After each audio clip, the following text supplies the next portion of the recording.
Marseille. Amashyirisha kuri Fidel Alessandro uwo musolushana na Leo Josefo mu gihugu cy'Ubufaransa muri timu ya Atletico Marseille. Akabanditswe umwenda w'umukinnyi witwaye neza uyu munsi Fidel. Félicitations Fidel. L'équipe d'Atletico Marseille. L'équipe d'Atletico Marseille rero akabariyo yitwaye tapu uyu munsi umukinnyi wayo. Oya mwere ndabona rero Timothy ubundi nanone number 52 Fidel Alessandro all the way from Atletico Marseille province. Congratulations Fidel Alessandro from Atletico Marseille, the same team that Anelia Joseph plays in. Ninaona Joseph Reno achia alikumira wajenzi wose batandukanye muri equipe ya Atletico Marseille turi kuzayiko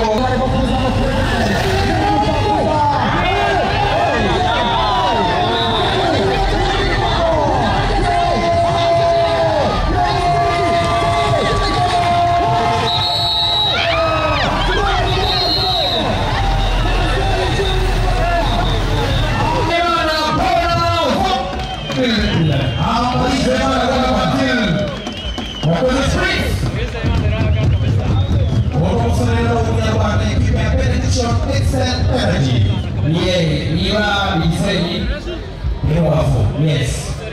Pero wabone na kazieza chanero kwa kusema mwenye mwenye Chane Biste akabari simple Felix umusore ababere bahunda zose yazufitiye cyane ejo bundi tundi mademi ya 17 atwara tubikana bisabo atwara tule ni Kameruni iyi akabariwe muri Afrika mbere mu mukino w'amagare bibiri na 18. Haleluya Jose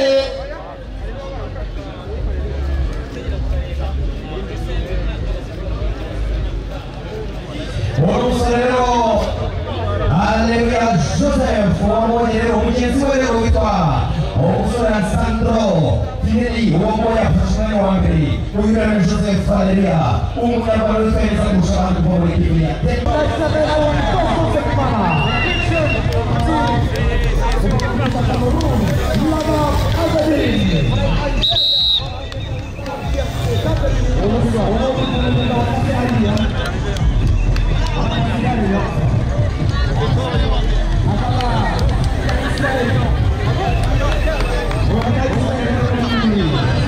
muri timu Rwanda akaba yitwaye neza yahatanye kurusha abandi bose bisanzwe icyayi cy'u Rwanda n'ubumenyerezo icyayi cyatubwiye ko ugira imbaraga niyo mpamvu bambika umuntu wahatanye cyane kurusha kuri uyu munsi rero ni Mugisha Moi